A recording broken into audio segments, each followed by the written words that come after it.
fidelity. Fidelidad. Sabemos que un matrimonio no puede prosperar, no puede ser agradable a nuestro Señor, ni puede reflejar la gloria que se espera de un matrimonio para que sirva de testimonio si no hay fidelidad. La Biblia habla de nuestra relación de pacto con Dios a través del Mesías como un matrimonio. Él es el novio y nosotros, la congregación de los redimidos, somos la novia. Y si queremos que nuestra relación con Él prospere, si queremos tener un testimonio digno de alabanza, si queremos que la gloria de Dios pueda ser vista a través de nosotros, tiene que haber fidelidad. Y hablo de fidelidad según las Escrituras. Debemos darnos cuenta de que Dios fue muy específico acerca de los últimos días, los tiempos finales, para que pudiéramos estar preparados. Nos da constantes advertencias. Nos dice, estén despiertos, vigilen, presten atención, estén alertas, porque en los últimos días habrá un espíritu de engaño que se propagará en todo el mundo, un espíritu de falsedad, y es solo a través de esa unción, de esa presencia interior del Espíritu Santo, de la que habla la palabra de Dios y que el Mesías describió como un espíritu de verdad, de justicia, que nos enseñaría todas las cosas. Es solo a través del Espíritu y a través de la iluminación que Él proporciona, de su palabra, que podemos reconocer con discernimiento un suceso muy importante. Pablo escribió en 2 a los Tesalonicenses capítulo 2, refiriéndose a los hermanos, a los creyentes en el Mesías, y nos advirtió sobre este engaño, y dijo que habría una apostasía. La palabra griega apostasis proviene de dos palabras. El término istamai, estar de pie, y la palabra apo, que significa desde. Es una frase que significa abandonar. Hoy en día, muchos de los que entienden el significado de lo que tiene que ver con nuestra esperanza bendita, ven un problema con su teología, con su doctrina, con lo que han estado enseñando sobre esa esperanza bendita, y ven esa palabra, apostasía, y dicen, oh, esto significa abandonar un lugar, y la interpretan como si fuera el rapto en sí. Pero hay un problema. Cuando esa palabra aparece en otros pasajes de la Escritura, por ejemplo en Hechos 21:21, siempre se refiere a abandonar lo que es bueno, lo que es verdadero, para ir hacia lo que no es bueno, hacia lo que es falso.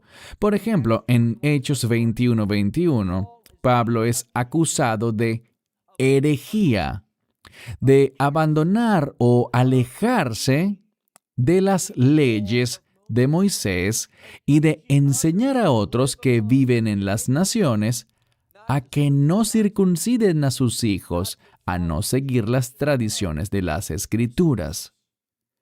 Esa es una falsa acusación, por supuesto. Él está siendo acusado de un abandono, de una apostasía. Y claro que él no estaba enseñando eso. Pero ciertamente vendrá una apostasía. Y lo veo muy claramente, muy claramente. Al ver el horizonte de manera espiritual, se puede anticipar que eso vendrá. Les había dicho algo el viernes en la noche, y con toda honestidad y sinceridad, yo no tenía planeado mencionar esa otra conferencia.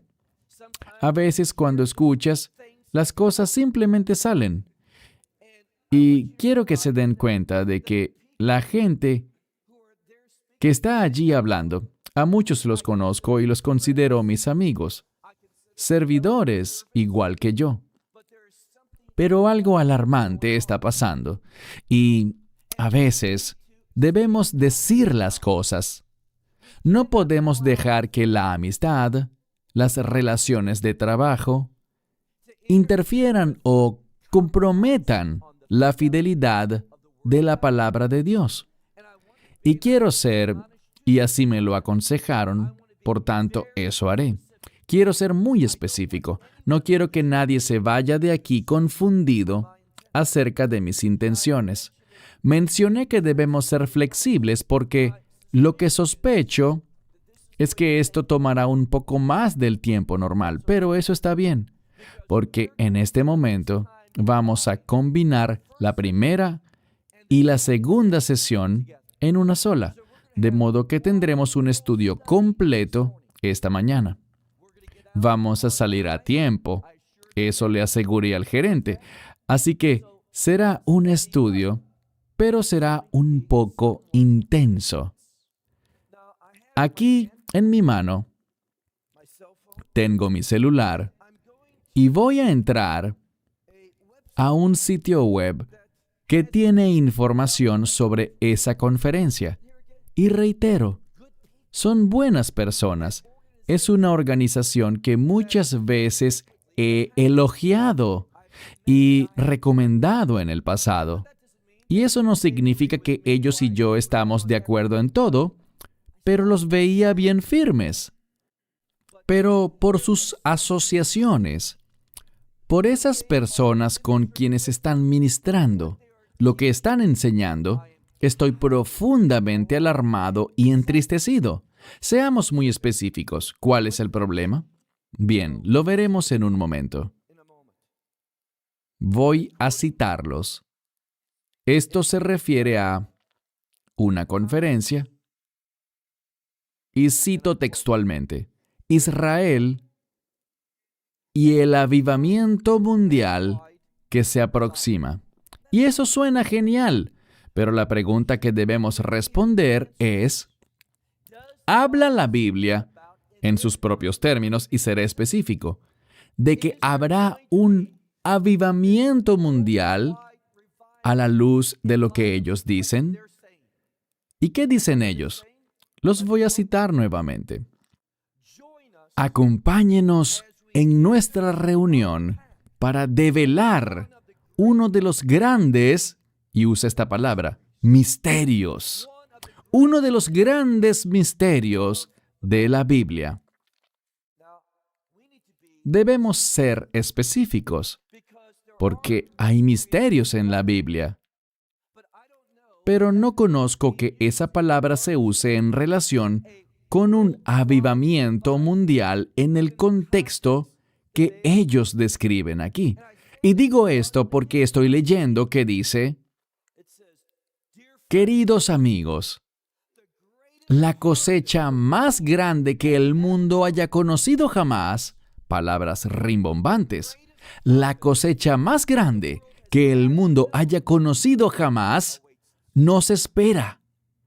Bueno, yo quisiera que ese fuera el caso. Esto no es solo una ilusión, sino que leo que dice, esto es una profecía bíblica. Y bien, ¿dónde está la profecía?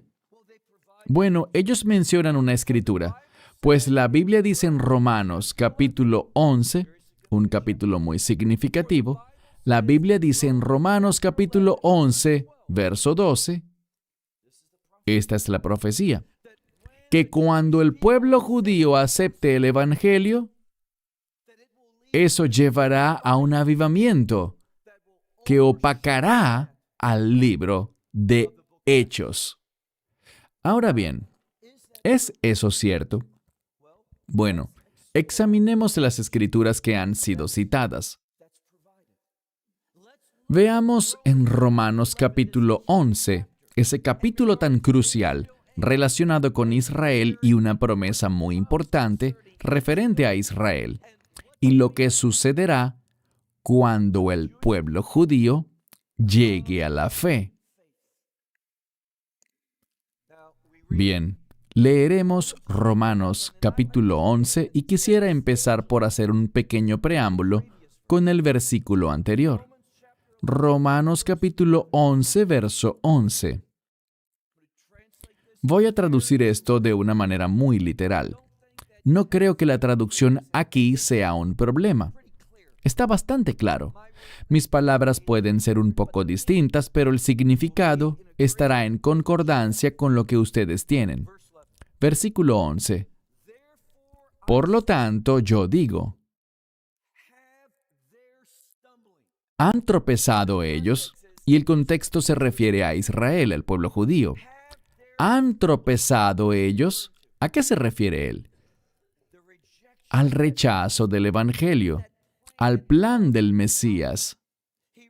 Pablo escribió aquí, a ustedes les digo, ellos han tropezado a fin de que cayeran, es decir, es cierto, es teológicamente correcto creer que ese rechazo de Yeshua, ese tropiezo con el Evangelio, llevará finalmente a su caída, es decir, a que ellos sean finalmente, eternamente rechazados. Eso fue todo. Dios reemplazará a Israel por la iglesia y las promesas del pacto de Dios, sus palabras proféticas, ya no son relevantes. Y sabemos la respuesta a eso. Pablo lo dijo muy claramente. Él dijo una palabra, una frase que normalmente está bien traducida en la Biblia. Dios no lo quiera. Literalmente, eso nunca pasará. Es lo que dice en griego. Y todos estamos de acuerdo. Este grupo también está de acuerdo con eso. No hay controversia en absoluto. Pero luego, Pablo escribió, pero su transgresión, y de nuevo, es la transgresión, el gran rechazo que hace Israel del Evangelio. Dice, pero su transgresión, ese rechazo, escribió Pablo, es la salvación de las naciones. Esas son buenas noticias, porque por este rechazo, bueno, de no haber sido así, grandes cosas se habrían logrado, pero Dios siempre es fiel. Vean, esto es lo que debemos entender. Dios, como soberano, escogió a Israel para usarlos y que fueran ellos una bendición para las naciones. Eso no es revocable. Pablo dice eso en otra parte. Así que, si ellos lo aceptan, será una gran bendición. Y si lo rechazan, Dios igual los usará para que sean una bendición. Pero esta es la clave. Ellos no hallarán bendición en eso. Ellos no. Así son las cosas. Dios dice, los usaré para un propósito. Si lo aceptan, ustedes también serán bendecidos. También tendrán la recompensa de la fidelidad. Pero si no es así, Dios igual es libre de lograr su propósito, pero por su rebeldía, por su transgresión, no experimentarán el bien que Dios buscaba darles. Y vemos, por desgracia, y todos estamos apesadumbrados por eso, que cada judío, cada gentil, Dios no hace acepción de personas, ¿cierto? Dice que está establecido para los hombres que mueran una sola vez y luego de esto el juicio. No hay segundas oportunidades. Así que eso nos hace sentir pesar por los judíos y gentiles que han muerto sin el Evangelio, ¿correcto? Pero hay buenas noticias. Él dijo, sigamos leyendo el verso 11, la salvación es para las naciones. Y debe haber un propósito detrás de eso, para que fuesen provocados. ¿A qué se refiere Pablo?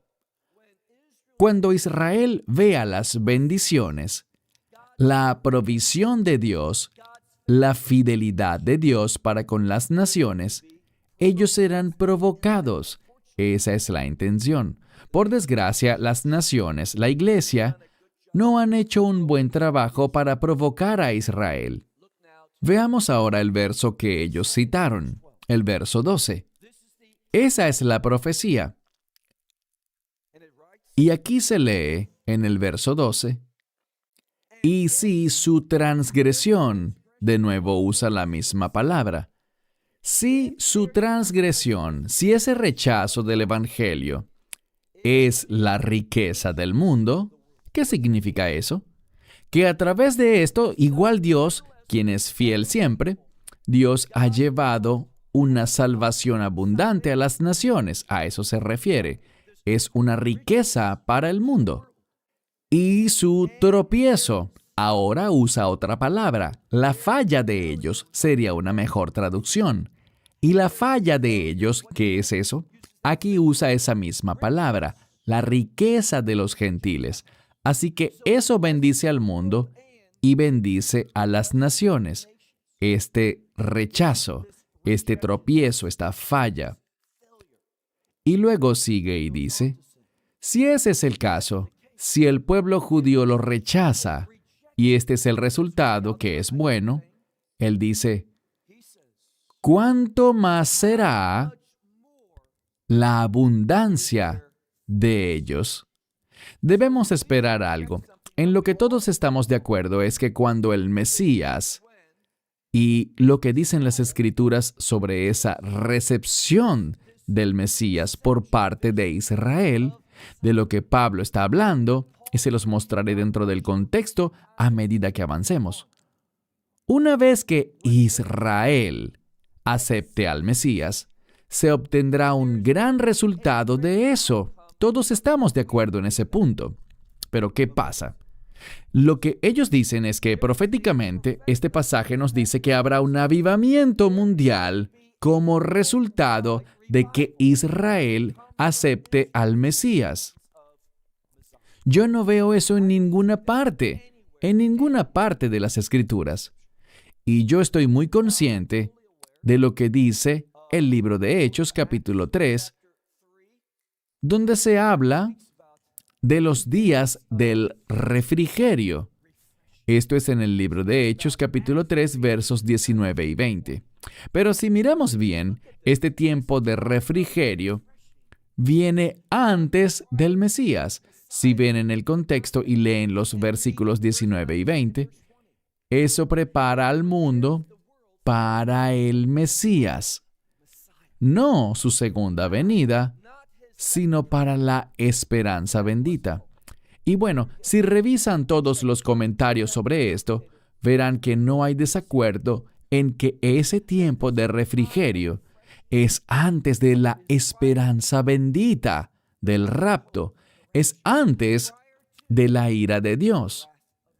Otro pasaje de las Escrituras al que podemos acudir es el libro de Joel, capítulo 2, versos 28 al 32 en hebreo, y capítulo 3 en español, donde habla de cómo su espíritu será derramado y la gente profetizará.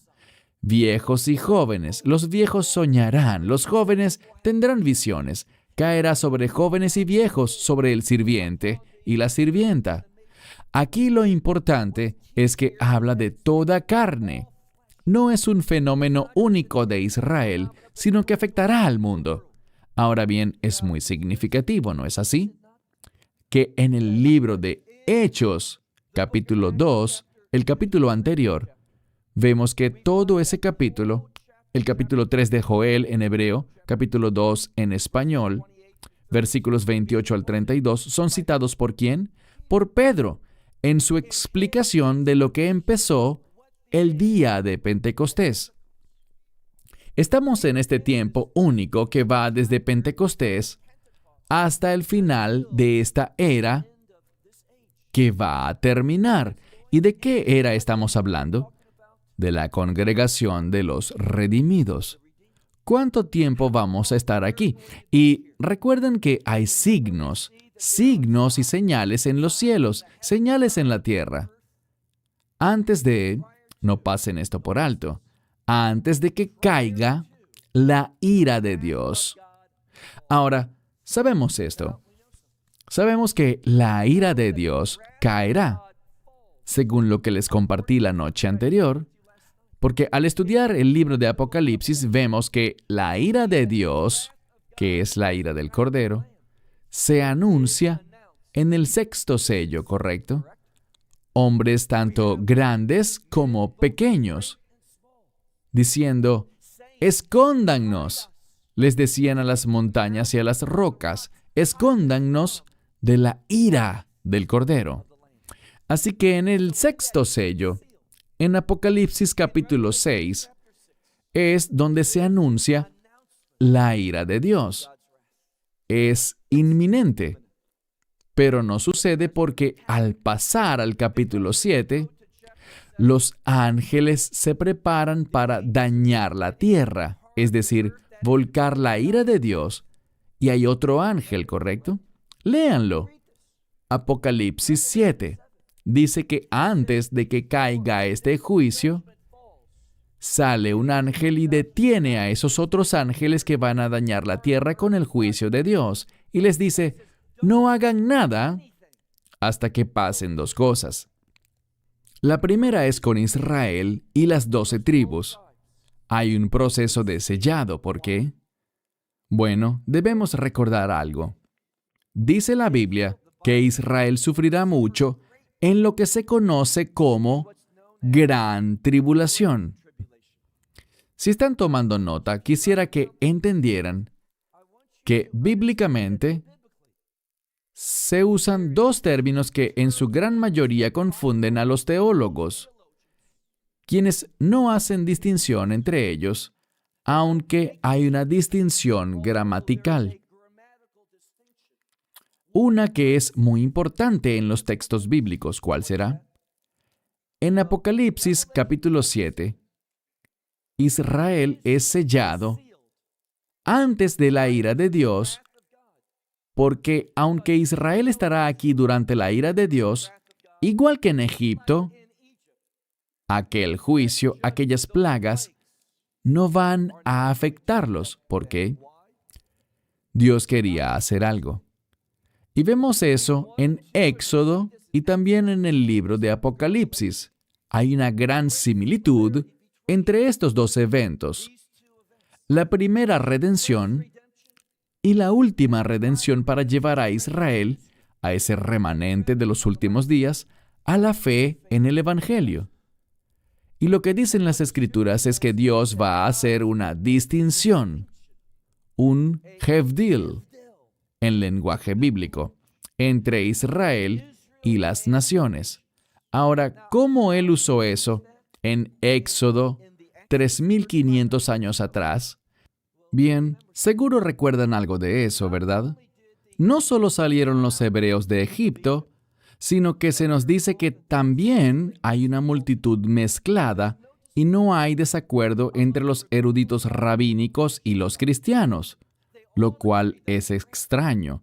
Todos están de acuerdo en que Dios, al hacer esa distinción, causó o hizo que los gentiles vieran que ellos sufrían, pero los de la tierra de Gosén, ellos no.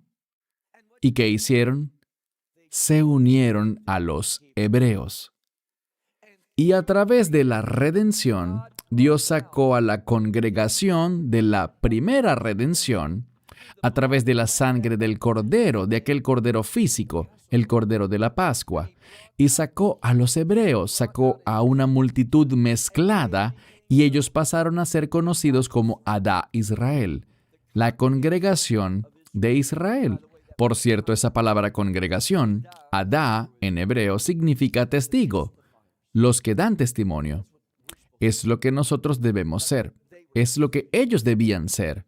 Así que vemos salir a esa multitud mezclada, y esto es lo que debemos recordar.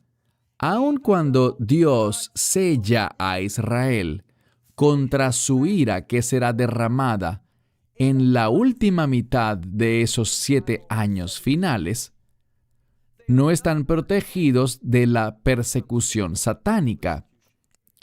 Y es por eso que 2/3 morirán.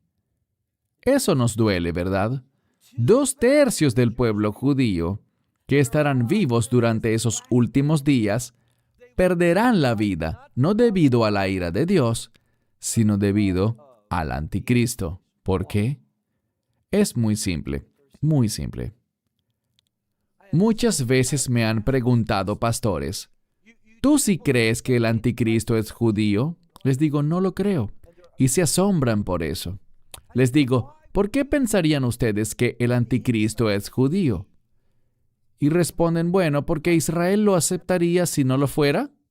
Y yo los reto a que encuentren en alguna parte de las Escrituras un versículo que siquiera insinúe que Israel aceptará al anticristo como el Dios viviente. No. Cuando ocurra la abominación de la desolación, ¿qué es eso?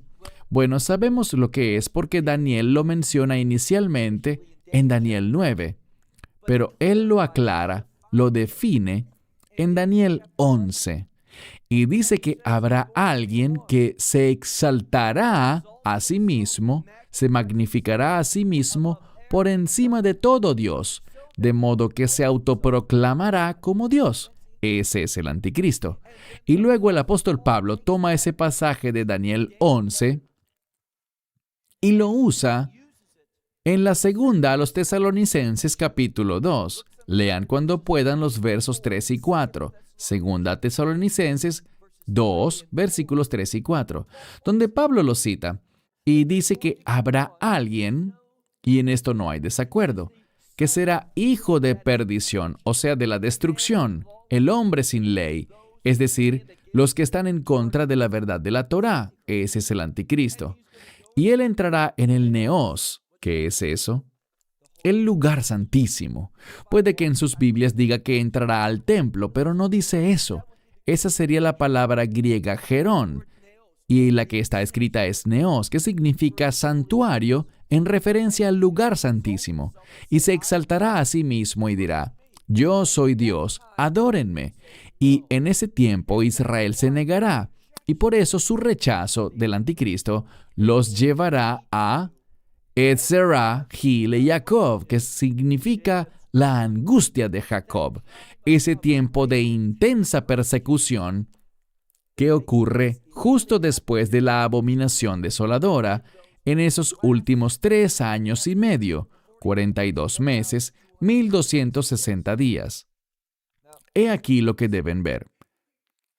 Cuando la Biblia habla de ese tema que tocaremos más tarde, en este mensaje, ese tiempo de persecución de los creyentes, esos que son perseguidos a causa de su nombre, porque caminamos según su carácter, hablamos su verdad, damos testimonio de Él y denunciamos aquello que está mal. Por eso nos odiarán todos, eso dicen las Escrituras, y nos perseguirán. Hablaremos más de eso, pero la Escritura dice que esas personas, esos creyentes, en los últimos días, sufrirán por esa persecución, y ese sufrimiento en la Biblia se llama la gran tribulación. ¿Escucharon eso? La gran tribulación. Pero cuando hablamos del sufrimiento de Israel, en la segunda mitad, no en la primera, ese se refiere a nosotros. Nosotros pasaremos por la gran tribulación. La gran. Esos 2 artículos definidos. La está incluida. Pero cuando cuando el Mesías habla sobre Israel, este tiempo de angustia de Jacob, en Mateo 24, verso 21, él lo llama simplemente gran tribulación. Así que bíblicamente está la gran tribulación, en la cual él pone esa designación. ¿Por qué? Porque él lo enfatiza, ya que es sufrimiento por su causa, por él. El tiempo de Israel, la angustia de Jacob, es llamada simplemente gran tribulación, no la gran tribulación. Es algo innegable. Si leen Mateo 24, la última parte, desde el verso 16 al 31, tiene que ver con Israel. Y en el verso 21 está esa gran tribulación. Entonces, ¿qué sabemos? Bien, sabemos que Israel llegará a la fe no para llevarnos a un avivamiento mundial.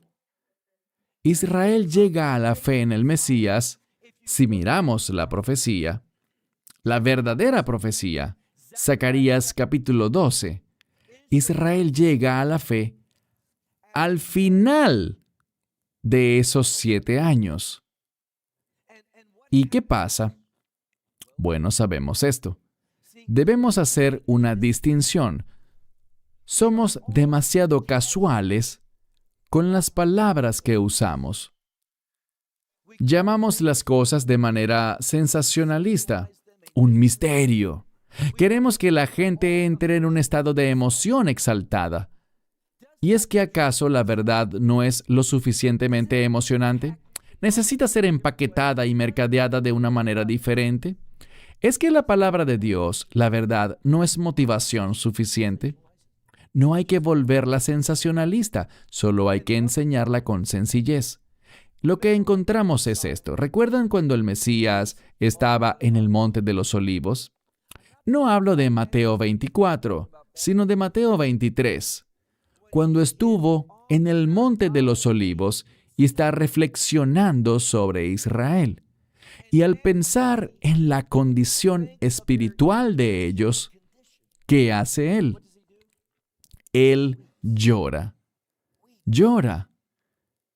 Y dice, ¿cuánto anhelo? Esa palabra expresa su deseo, su gran deseo, de reunirlos como hace la mamá gallina con sus pollitos, pero ustedes no estaban dispuestos. Algunos tienen problemas con ese verso. Esto es lo que él dice realmente allí. En verdad les digo, no vendré hasta que ustedes digan, bendito es el que viene en el nombre del Señor. Nosotros como creyentes anhelamos, deseamos, queremos que Israel diga esas palabras, ¿correcto? ¿Por qué? Ellos deben darse cuenta de la necesidad que tiene Israel del Mesías. Y cuando eso pase, ¿cuál será el resultado? No será un avivamiento mundial. Ojalá fuera así, pero en ninguna parte de las Escrituras dice eso. ¿Qué es lo que dice? Vean, lo que ellos hacen es inferir a partir del texto. Son casuales, descuidados. Y lo digo con toda sinceridad, es una advertencia. Porque si ustedes se ponen de pie y enseñan, Dios dice que tendrán que rendir más cuentas. Debemos ser muy sobrios, temerosos y asegurarnos de qué es lo que predicamos. Bueno, creo que esto es así, esto suena correcto. Oí que alguien lo dijo. Eso no es una enseñanza responsable. Debemos tener confirmación en su palabra. Yo no conozco ningún verso y estoy dispuesto, si me equivoco, a hacer un video y me pararé y diré que estaba equivocado. Y ojalá lo esté. Yo quisiera ver eso, quisiera ver un avivamiento mundial. Pero, ¿qué es lo que verdaderamente dicen las Escrituras? En ellas podemos leer, bien, si el rechazo de ellos significa que todos estos gentiles lleguen a la fe, entonces lo lógico es pensar que cuando Israel llegue a la fe, eso traerá un avivamiento aún más grande. Tiene sentido, ¿no es así? Tiene sentido. El problema es que no es bíblico. Es solo que no es escritural, porque ¿qué dicen las Escrituras? Vamos al verso 15. Ese es el versículo. Aquí es donde Pablo aclara, donde nos especifica a nosotros lo que pasará cuando Israel realmente, cuando aquella realidad de los últimos días se presente, cuando los cielos se abran, Israel estará en medio de un gran sufrimiento. Cuando finalmente aclamarán, bendito el que viene en el nombre del Señor. Y los cielos se abrirán y ellos verán a ese que fue traspasado. Él vendrá a liberarlos durante esa batalla de Gog y Magog, que también es llamada Armagedón, que tiene lugar cerca del Megido, en lo que se conoce como Emet Jehoshaphat, el valle del juicio del Señor. La palabra de Dios es muy específica. Veamos el versículo 15. Y esta es la razón. El trasfondo bíblico, hacer un estudio profundo, Si le preguntan a cualquier rabino ortodoxo, les daré la prueba de esto. Mencioné a Maimónides ayer, ¿correcto? Maimónides escribió 13 principios del judaísmo, ¿correcto? Y por cierto, cada sidur que he visto, al final del servicio Shakarit, el servicio matutino, es tradición leer esos 13 principios de la fe del judaísmo. Y verán que agrupa dos de ellos. Uno es que nosotros creemos en la venida del Mesías con una fe completa, y aunque esa venida se retrase, la vamos a esperar cada día. Y lo siguiente que ellos ponen al lado de la venida del Mesías es la fe en la resurrección. ¿Y por qué hacen eso? Ellos entienden bien la profecía. Cuando venga el Mesías, y estamos hablando de su segunda venida, habrá una resurrección. Y siempre, recalco esto, siempre que hay una referencia a la resurrección, lo que viene a nuestra mente es el reino. Cuando vemos los evangelios, ninguno de los discípulos, ninguno de ellos creyó que el Mesías resucitaría de entre los muertos, ¿correcto? Solo había una santa mujer que creyó que él iba a morir. Nadie más, aun cuando él se los dijo una y otra vez. Voy a Jerusalén para la Pascua. Al oír Pascua, se nos deben venir dos ideas a la mente: muerte y redención. Pascua es igual a muerte. Debe venir la visita de la muerte a la casa, ¿cierto? Durante la Pascua, veamos en Éxodo, cuando Dios dijo, la muerte se avecina y pueden experimentarla de dos maneras distintas. Bien sea con la muerte del Cordero de la Pascua, él debe morir, o la muerte del primogénito. Pero la muerte visitará todas las casas, de cualquier manera. Así que la Pascua se relaciona con la muerte, pero también con la redención. Y cuando hablamos de resurrección, eso debe hacernos. Recuerden que ellos no creyeron en la resurrección, no tenían expectativas reales de reino. Eso es lo que enseña el cristianismo y es correcto. Ellos no creyeron en la resurrección del Mesías. Ninguno fue a la tumba el primer día de la semana para ver si él estaba vivo. Pero él lo dijo. Dijo, yo iré a Jerusalén, seré traicionado, seré condenado. E incluso dijo en Mateo, y seré crucificado. Pero al tercer día resucitaré. Dijo, no habrá otra señal excepto la señal de Jonás. Como Jonás estuvo dentro del pez 3 días y 3 noches, yo estaré en el vientre de la tierra 3 días y 3 noches, y luego resucitaré. Hay una conexión entre el reino y la resurrección. Estudien el libro de Apocalipsis. Vemos que el Mesías juzgará. Habrá una resurrección que lleva al reino milenial. Habrá un juicio después del reino milenial. Habrá una resurrección y después la nueva Jerusalén. La resurrección y el reino van de la mano. ¿Por qué lo digo? Veamos el verso 15. Cada vez que tomamos una sola escritura, esta es la razón por la cual este grupo está aceptando esta enseñanza. Porque ellos se han alineado con un grupo que es conocido. No hay una organización formal, pero uno de sus líderes dice que lo que estamos experimentando es una nueva reformación apostólica. Y lo que enseñan es esto. Ellos dicen que debido a esta nueva reforma apostólica, en la que ellos se dan a llamar a sí mismos como apóstoles. De hecho, 2 de ellos estuvieron en Nazaret con un líder cristiano muy alejado de Dios y firmaron un documento que levantaron y dijeron, esta es una nueva era apostólica y aquí hay 2 apóstoles para Israel. Eso es muy peligroso, estarse llamando uno mismo así. Les pregunto, ¿hay apóstoles? Seguro. Hay gente que es enviada, pero no apóstoles en el sentido de aquellos 12 apóstoles. Esa conferencia en Jacksonville se celebra en Celebration Church. El pastor de allí está tratando de entrar en este movimiento y uno de los requisitos es ser un apóstol, haber visto al Mesías, haberlo conocido. Así que de manera muy conveniente, adivinen quién se le apareció a él hace unos meses. Jesús. Y ahora él tiene sus credenciales. Yo también soy un apóstol. Eso es muy problemático. Vean lo que dice la Escritura. Versículo 15. Esto es lo que podemos esperar cuando Israel, y eso pasará en los últimos días, al terminar esos 7 años finales. ¿Qué vendrá? No será un avivamiento mundial, sino que esto es lo que dice la palabra de Dios. Romanos 11, verso 15.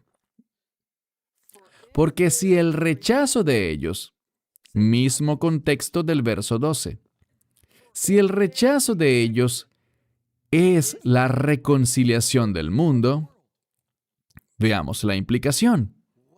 ¿Cuál será el resultado de su abundancia? ¿Qué nos dice esto? No dice avivamiento mundial. Dice que el resultado será vida de los muertos, ¿correcto? Vida de los muertos. ¿Es una referencia a qué?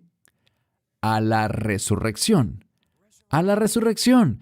Y lo que Pablo está diciendo es que cuando Israel diga, bendito el que viene en el nombre del Señor, cuando la nación de Israel, los que están en esa tierra, cuando ellos vean que el Mesías viene a librarnos, ellos van a recibirlo, tal como lo dice Zacarías 12. Y por eso es que viene, para establecer el reino. El tiempo para el avivamiento mundial en esta dispensación se acabó. Su regreso, la recepción de Él por parte de Israel cuando venga por segunda vez, no hablo de la esperanza bendita, sino de la segunda venida. Cuando eso pase, cuando Israel se enderece finalmente, tendrá lugar el reino de Dios. Podemos seguir leyendo en el libro de Romanos, ¿sí? Porque Pablo lo aclara completamente. Él habla sobre el olivo, ¿correcto? Ahora bien, el árbol del olivo no es Israel. El árbol del olivo representa al reino de Dios, a la familia. Podemos usar el término Israel para el árbol del olivo si entendemos el término Israel correctamente. Déjenme darles un ejemplo. Romanos 9, verso 6 al final. No sabemos ese verso, donde Pablo está diciendo que no todos en Israel son Israel, ¿cierto? No hay dudas ni desacuerdos. Él está usando el término Israel de dos maneras distintas. Es la única forma en la que eso puede tener sentido. No todos los de Israel son Israel. ¿Qué significa eso? Y ciertamente creo que no hay ningún debate por esto entre los eruditos. Cuando él dice, no todo Israel, y usa la palabra Israel la primera vez, se está refiriendo al pueblo judío. Cuando dice la palabra Israel la segunda vez, se está refiriendo al pueblo del reino. Uno de los usos de la palabra Israel, y esto lo vemos en Génesis capítulo 28, verso 3, Génesis 28, 3, donde dice que Israel no será un Adá, sino un Cajal, una congregación de una multitud de pueblos. Así que Israel, desde la perspectiva del reino, estará conformada por muchas naciones, ¿correcto? Y sabemos por lo que Pablo dijo, que no todos los judíos serán ciudadanos del reino, así como no todos los gentiles serán ciudadanos del reino tampoco. Solo aquellos que reciban al Mesías. Esto es cierto tanto para los gentiles como también para los de Israel. Así que lo que Pablo nos dice aquí es que cuando el Mesías vuelva e Israel lo reciba, sí, hay algo que es proféticamente significativo, y es el establecimiento del reino. Y luego Pablo aclara más adelante, en Romanos 11, donde estamos ahora, cuando él dice que hay un árbol del olivo, y que ese árbol tiene ramas. ¿Correcto? Hay ramas naturales, que son los judíos, y están las ramas salvajes del olivo, que son las naciones.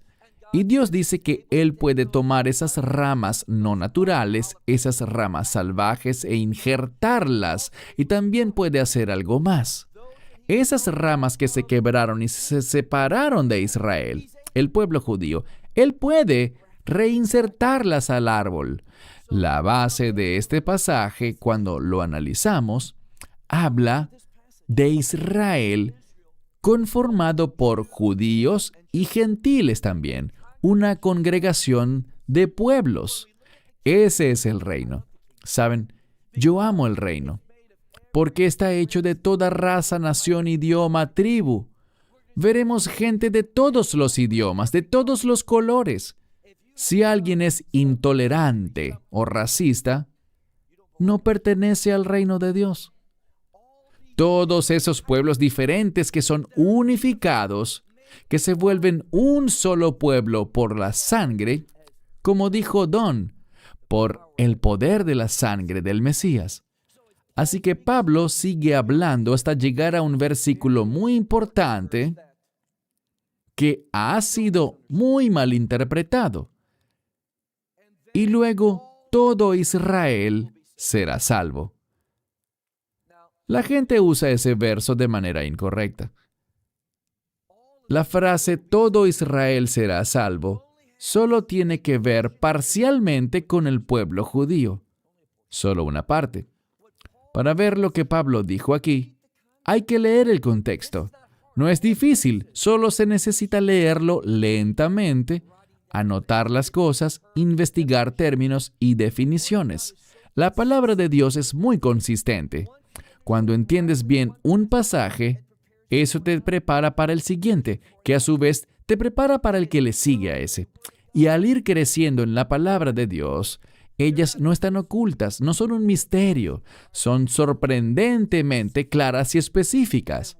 Y lo que Pablo dijo es que el endurecimiento había sucedido en parte, ¿correcto? Siempre ha habido judíos en el reino, creyentes en distintas épocas. De hecho, si leen el libro de Hechos, Hechos 15 habla de una gran convención en Jerusalén para ver si se les permitía a los gentiles entrar a la congregación de los redimidos. Cuando vemos esto, y se habla de Israel, de este reino, creación, él dijo que le había ocurrido un endurecimiento en parte al pueblo judío. Esa disminución de Israel tiene que ver con un cierto periodo de tiempo hasta que suceda ¿qué? La plenitud de las naciones, ¿correcto? ¿No es eso lo que dice? De modo que el endurecimiento de Israel por su incredulidad, por querer establecer justicia en sus propios términos, fue lo que dijo Pablo. Ellos están endurecidos por un tiempo, en parte, hasta que haya entrado la plenitud de los gentiles. Y luego, ¿qué va a hacer Dios cuando esa plenitud esté lista? ¿En quién volverás a poner su atención? En el pueblo judío. Y Él va a volver. Ellos lo verán. Ellos lo recibirán. Así que tenemos a Israel con una porción de gentiles y una porción de judíos. Y cuando esa porción de gentiles esté completa, entrará la porción de Israel y luego dice que todo Israel será salvo. Él no se refiere a todos los judíos. Ojalá fuera así, pero no es lo que dice la Escritura. Cuando habla de todo Israel, se usa como lo usó Pablo en Romanos 9:6, la segunda vez. Todo Israel, tanto judíos como gentiles. Y luego Él nos recuerda cómo esto llegará a su conclusión. ¿Cuándo se establecerá el reino?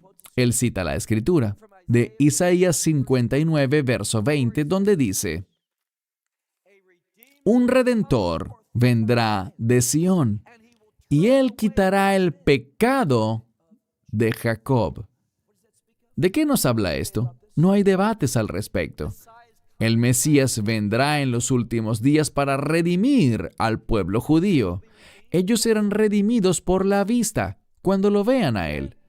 Esta es, entonces, la explicación. ¿Cuándo será salvo todo Israel? En los últimos días, cuando esa porción final de Israel, el pueblo judío, llegue a la fe a través del Mesías, ese que viene de Sión, con el propósito de perdonar y lidiar con los pecados de Israel. Y vemos una y otra vez que viene el Mesías, y es ahí cuando Israel será salvo. ¿Y qué pasa después? El reino.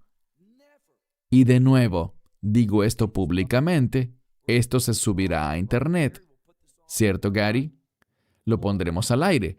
Si alguien puede encontrar una escritura que diga: no, cuando Israel sea salvo va a ocurrir un avivamiento mundial, entonces yo grabaré otro video diciendo: fui un engañador, dije algo que era falso, me arrepiento públicamente, igual que esos que hablan falsedades sobre las 4 lunas de sangre, así como ellos deberían hacerlo. Debemos entender que esto es algo serio. Están engañando a la gente. Y antes de ir al pasaje al cual quiero que vayamos, quiero que recordemos algo. Lo que realmente me motivó a compartir esto son las horribles, ¿es ese un buen adjetivo? Las horribles asociaciones que los de Revive Antiquón tienen con falsos maestros. Lo siento, puede que ellos me agraden, puede que me asocie con ellos y los vea como hermanos, pero cuando ellos se asocian con individuos que están tan alejados de las enseñanzas bíblicas sanas y que consienten expresiones y manifestaciones que según ellos son del Espíritu Santo, pero que yo sé que eso no es de Dios, porque donde está el Espíritu Santo hay edificación, hay rectitud. Yo los pongo en duda. Pudiéramos mostrar en pantalla unos ejemplos de eso y dejar que ustedes decidan. Hace pocas semanas, mi esposa subió un par de videos porque yo me sentía afligido por eso, al igual que ella. Pero yo pensé, como se lo dije a Mitchell y a Israel, y les pregunté, ¿pueden hacer esto? Me sentí abrumado. No dejen que esas expresiones demoníacas, porque eso es lo que son, entren en este lugar. Creo que por eso Don sintió la necesidad de orar del modo en el que oró. No queremos eso. Ustedes pueden verlo. Si quieren, búsquenlo en YouTube. NAR, que son las siglas en inglés de Nueva Reforma Apostólica. NAR, Watch, Israel. NAR Watch es un canal de YouTube de un grupo de personas en Israel que comparten mi misma inquietud. Ambos queremos ver que la gente de Israel y la de todo el mundo llegue a la fe. Y estamos muy convencidos internamente de que esas asociaciones y las manifestaciones que según estos grupos son de fuego divino, agua que cae del cielo, estamos totalmente convencidos de que eso es satánico. Eso es demoníaco. Y no debemos asociarnos con esos grupos que enseñan y practican esta clase de falsedades. Donde está el Espíritu Santo, hay edificación. Tomen sus Biblias y busquemos el libro de Lucas. Lucas capítulo 21. Haremos esto rápidamente para recordar.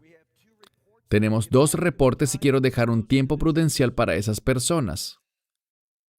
Pero sí quiero que miremos uno de estos pasajes brevemente. Lucas 21, iniciando con el versículo 12. Verán, esta escritura es similar, pero algo distinta, a Mateo 24. Y al verla, nos damos cuenta de que tiene un orden distinto, porque lo que sabemos es lo siguiente. Cuando leemos Mateo 24, dice que habrán guerras y rumores de guerras, conflictos étnicos, nación contra nación, terremotos, hambrunas, pestes, todo tipo de inestabilidad. Y dice que luego perseguirán a los creyentes, en ese orden. Pero noten lo que dice aquí. Se habla de estas cosas que acabo de mencionar: guerras, rumores de guerras, terremotos, pestes. Y luego dice en el verso 12, pero antes de todas estas cosas, hay que tener cuidado porque la palabra griega pro normalmente significa antes, en un sentido cronológico. Pero muchos eruditos, y pueden investigarlo, yo lo hice, la mayoría de los eruditos entienden que lo que él dice ahí no es cronológico porque sería incongruente con lo que dice en Mateo 24. Cuando dice, antes de todas estas cosas, no está hablando en un sentido cronológico, sino en un nivel de importancia. Para el Mesías es más importante el que seas perseguido por tu fe que un terremoto o que una peste. Esto es importante para Él porque nosotros sufrimos en su nombre. Es nuestro testimonio, uno que Él puso en nosotros, lo que causa ese sufrimiento. Así que Él dice aquí, antes de todas estas cosas, queriendo significar que eso es de la mayor importancia para Él. Antes de todas estas cosas, ellos les echarán mano a ustedes. Ellos van a agarrarnos con un propósito. Por encima de todas estas cosas, ellos les echarán mano a ustedes, los perseguirán y los entregarán a sinagogas y cárceles. Ahora bien, la palabra sinagoga sale en todo el Nuevo Testamento, pero debemos darnos cuenta de algo. Si le preguntan a un historiador en Israel, uno religioso, ¿dónde estaba la primera sinagoga? Solemos pensar que una sinagoga es una casa de adoración judía, ¿correcto? Pero el término sinagoga no es hebreo, es griego. Sin agoge, y significa lugar de reunión. Y hay una discusión sobre cuál fue la primera sinagoga de todas. Si fue Masada o Gémela. Y eso fue mucho después del tiempo de Yeshua. ¿Y cómo puede ser esto? Bueno, es muy simple. Están hablando de las sinagogas como nosotros las entendemos, como un lugar dedicado a la casa de Israel, la casa de Judá, donde se reúne el pueblo judío a rendir adoración, con el propósito de leer la palabra de Dios, orar. Pero al ver el Nuevo Testamento, cuando dicen sinagoga, se refieren a un lugar de reunión como un centro comunitario. Y una de las cosas que se hacían en las sinagogas eran juicios. Así que no piensen que hablaban de una casa religiosa judía de adoración. Él está usando el término de la forma en la que se usaba en casi todo el Nuevo Testamento, como un lugar de reunión. ¿Y por qué se le asocia también con un aspecto religioso?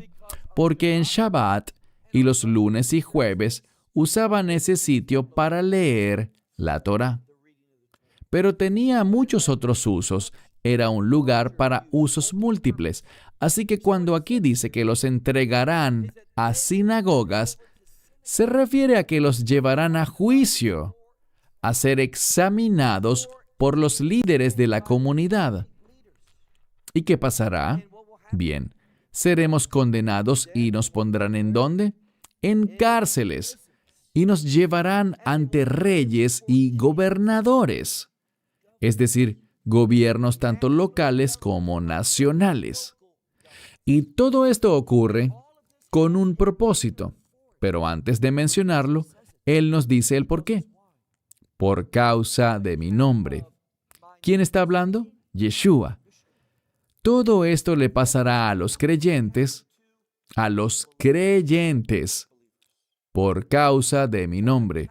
Pero, miren el verso 13. Son buenas noticias. Eso tiene un propósito. Cada vez que sufran por su nombre, eso tiene un propósito y Él nos dice cuál es. Pero esto traerá algo como resultado. Eso les traerá algo a ustedes. Es con el propósito de testificar, dar testimonio. Así que podemos esperar que eso pase. Yo diría que no es la salvación de Israel lo que llevará a mucha gente a la fe. Yo diría que es más bien la persecución de los creyentes. Mucho antes de esto, en los últimos 7 años, pero antes del final en sí, habrá un testimonio, testigos del Evangelio. ¿Y qué nos dice el verso 14? Por eso, pongan en sus corazones, es decir, tomen la decisión.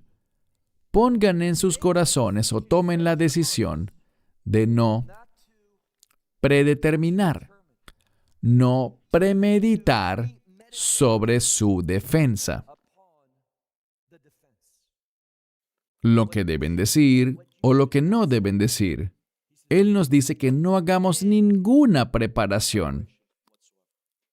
Pero eso no aplica para los sermones. Eso aplica para dar testimonio en este tiempo único y particular. Él nos dice en el verso 15, porque yo, ese es el Mesías, porque yo les daré a ustedes una boca y sabiduría. Él tomará el control de nuestra boca. Él nos dará sabiduría, la cual sus oponentes, esos que van en contra de ustedes, no podrán contradecir ni resistir. Sin embargo, vean el verso 16. Pero ustedes serán entregados o traicionados por sus padres, por sus hermanos o hermanas, por otros parientes y amigos, y ellos matarán a algunos de ustedes. Ahora bien, esto es, ¿saben? Tengo un libro que dice Promesas de la Biblia. Eso no está aquí, pero es justamente eso. Esto es una promesa. Es una promesa. Esto va a suceder. Estén preparados. La Escritura dice que Dios no miente. Esto va a suceder. ¿Y saben qué? A veces somos aquí en Occidente tan tontos porque solo pensamos en lo que sucede aquí. Hay tantos lugares donde los creyentes están sufriendo a causa de su nombre. Y lo que nos dice la Escritura es que ese sufrimiento, esa persecución que está empeorando y se pondrá peor, está sucediendo en otros lugares y va a suceder también aquí. Estén preparados para eso. Lo que está sucediendo es esto. Hay una falsa enseñanza y ese grupo conocido como la Nueva Reforma Apostólica, a ellos realmente no les gusta la profecía. Y la razón por la que digo esto es porque ellos enseñan que ese gran avivamiento mundial tendrá un efecto. Le dará a la iglesia, y estoy hablando en su lenguaje, le dará a la iglesia autoridad sobre los medios, sobre la educación, sobre los gobiernos, sobre las artes, sobre toda la sociedad, que ese avivamiento mundial será un triunfo de tal magnitud que tendremos todo listo y luego el Mesías vendrá. Es decir, que ellos creen que esas escrituras que compartí con ustedes, que lo que el Mesías pensó, no sucederá. Ellos quieren ver todos esos pasajes y decir que se trata de lo que pasó en el año 70 después de Cristo. La profecía de ellos es que estamos en el borde de un nuevo derramamiento del Espíritu Santo que traerá la transformación de este mundo. Pero recuerden lo que nos enseñó el Mesías en el contexto de los últimos días que mencionamos ayer. Él dijo que aquellos que quisieran salvar sus vidas, la perderán. No vemos ninguna parte en las Escrituras que diga que en los últimos días las cosas van a ser tan perfectas por la iglesia que el Mesías vendrá y dirá, ya todo está listo. No. Podrían decir que la novia se preparará ella misma, sí. Ella lucirá adornada debido a la persecución que sufrirá. Nosotros debemos evitar cometer el error que cometen los rabinos en la actualidad. Y es que ellos miran las profecías y dicen que hay escenarios, y que los que son escenarios malos, Dios los canceló, y solo quedan profecías buenas. Muchos en la iglesia están aceptando esa idea. Nosotros no debemos hacer eso. No debemos. Debemos entender las cosas con base en la verdad profética que dice que en esos últimos días seremos vencidos. Y eso está bien. Está bien si somos vencidos. Si seguimos leyendo este pasaje de Lucas 21, dice que nos matarán. Pero eso está bien, porque las promesas que más me interesan de Dios son las promesas de reino. Y ellos podrán matarme, pero yo viviré de nuevo, en un nuevo cuerpo, en ese reino. Y al final, tendremos la victoria. No transformaremos al mundo. Eso es una falsa enseñanza. Quiero cerrar con esto. Tengo un buen amigo que vive en Dallas y considero que él es verdaderamente un hombre íntegro, alguien a quien admiro, alguien que ha sido amable conmigo. Creo que es un creyente muy maduro. Y tenemos nuestros desacuerdos en ciertos temas sobre los tiempos finales y la esperanza bendita. Y quiero desafiarlos porque hay una doctrina sobre la inminencia. ¿La conocen? La doctrina de la inminencia dice que la esperanza bendita, el rapto, puede pasar en cualquier momento. Y mi amigo, y él es solo eso, mi amigo, estuvimos debatiendo. Él dice, Baruch, mira este artículo que él escribió. Me dice, mira esto, tengo 10 versículos que demuestran, que prueban que la esperanza bendita del Mesías es inminente. Así que se los recibí. ¿Y qué debía haber hecho? Leerlos, revisarlos. No tienen idea de cómo utilizan citas todos estos falsos maestros. Yo creo que lo que vemos en Internet, y no estoy acusando a mi amigo para nada de ser un falso maestro, pero los falsos maestros más grandes son los que más citas usan para apoyar sus ideas. Lo que yo les aconsejo es, léanlas. Escribí un corto libro. Rivka lo mencionó anoche. Se titula La Esperanza Bendita. No digo esto porque quiero que lo compren, sino que lo digo porque allí analizo esos 10 versículos que él mencionó. Y no solo él. Esos son los que la gente cita en la doctrina de la inminencia. Los invito a que los lean y vean si realmente dicen algo sobre su regreso supuestamente inminente. La respuesta, amigos míos, es no. El principal versículo que usan es: nadie sabe el día ni la hora, ¿no es cierto? Sí, pero solo porque no sepamos el día ni la hora, no quiere decir que puede ocurrir en cualquier momento. No es cierto. No es cierto. Revisen esos versículos. Véanlos por ustedes mismos. No se dejen engañar por tantas citas bíblicas maravillosas sacadas de contexto. Tómense el tiempo de leerlas.